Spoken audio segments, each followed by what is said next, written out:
Germania. Germania was built to replace Berlin as the capital of a conquered world. Hitler ordered Albert Speer to erase the modern city and rebuild it as an instrument of control.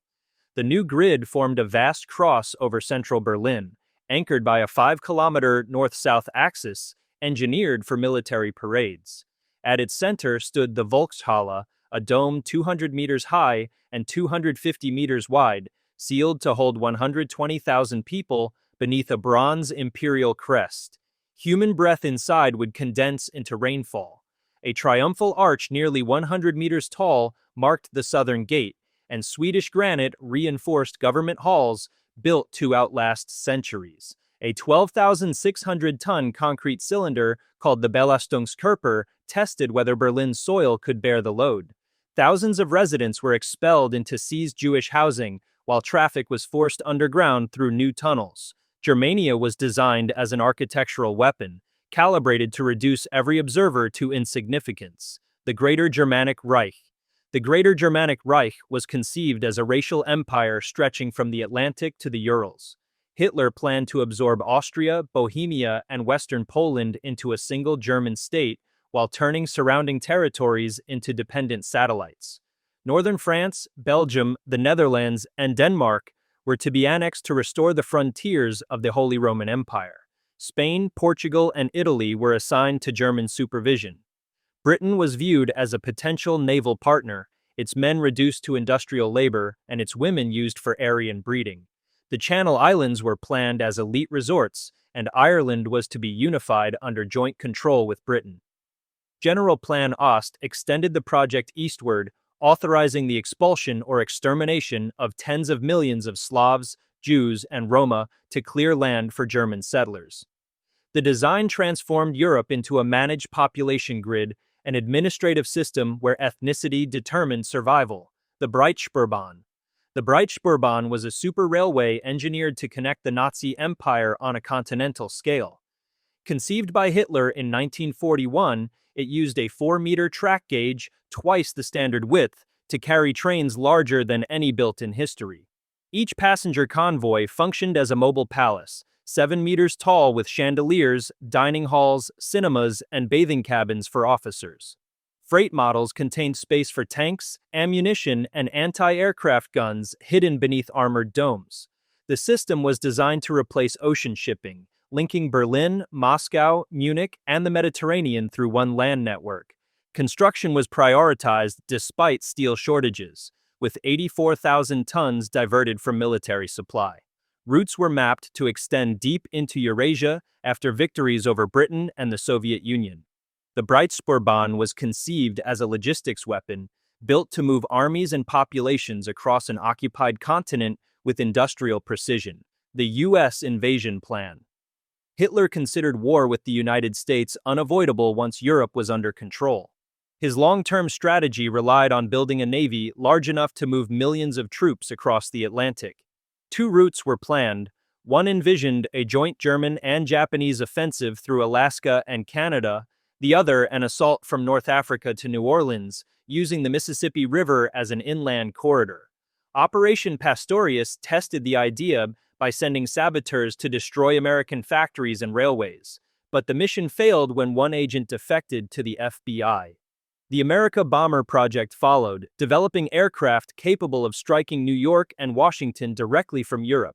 The Azores and Canary Islands were targeted as Atlantic bases for the invasion fleet. Hitler believed Britain, once defeated, would join Germany in a final war against America.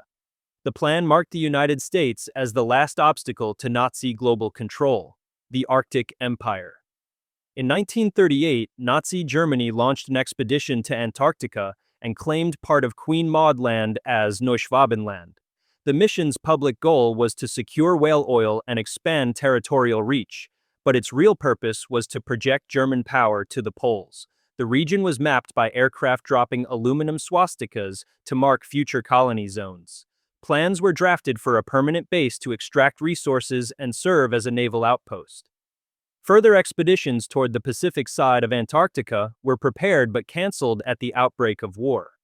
The regime extended this vision northward with plans for a new city in Norway, intended as a naval stronghold controlling the North Atlantic. The Arctic Empire embodied Hitler's belief in global geography as destiny, positioning German colonies at the edge of every ocean for total hemispheric dominance.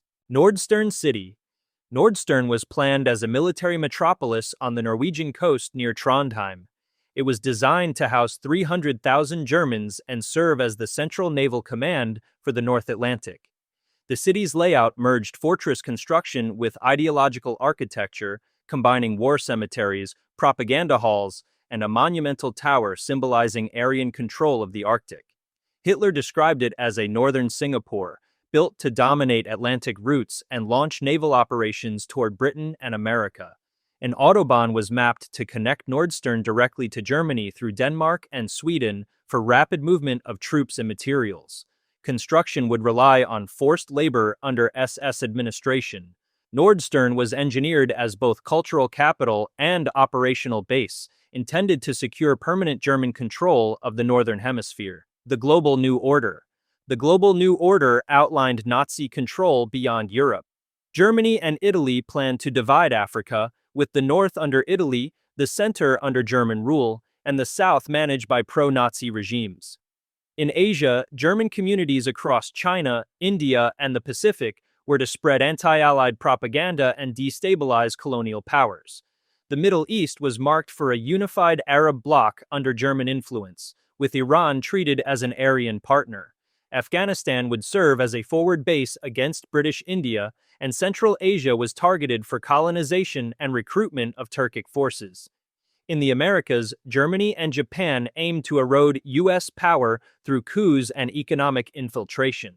The Global New Order envisioned every continent reorganized into racial hierarchies, supplying resources to sustain the Reich. The Führermuseum. The Führermuseum was planned as the cultural center of Hitler's empire. Located in Linz near his birthplace, it was designed to surpass every museum in Europe and display the art he considered racially pure. The complex would include a library, opera house, and theater surrounded by neoclassical halls filled with looted paintings from occupied territories. Hitler personally selected works, favoring German Romantic and Realist art while banning modernist pieces labeled degenerate. Thousands of confiscated artworks were stored in Austrian salt mines awaiting display once construction began. The city of Linz was to be rebuilt as the Reich's artistic capital, linked to nearby concentration camps supplying forced labor. The museum symbolized the regime's attempt to rewrite cultural history, replacing Europe's heritage with a curated image of Aryan supremacy. The Nazi Television Propaganda Network. The Nazi television propaganda network was built to control public thought through constant broadcast. Introduced in 1935 as the world's first regular TV service, it was meant to replace radio with direct visual indoctrination.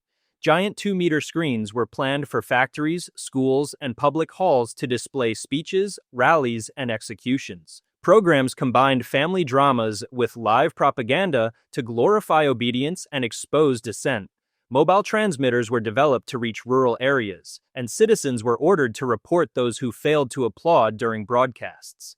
Expansion stopped as resources shifted to war production, but the plan exposed the regime's goal of engineering absolute loyalty through technology. Nazi television was designed as a communication weapon, turning entertainment into state control. The Madagascar Plan. The Madagascar Plan was the Nazi proposal to deport Europe's entire Jewish population to the island of Madagascar. Formulated in 1940, it aimed to relocate 1 million people each year under SS supervision. The island would be sealed as an open-air prison governed by German naval forces, with Jewish councils allowed only limited internal control. Deported families were expected to die from exposure, disease, and starvation as part of deliberate population reduction. Assets seized from Jewish citizens across Europe were to fund the transport and construction of camps. After the defeat of Britain, the German Navy planned to use captured ships for mass deportation convoys.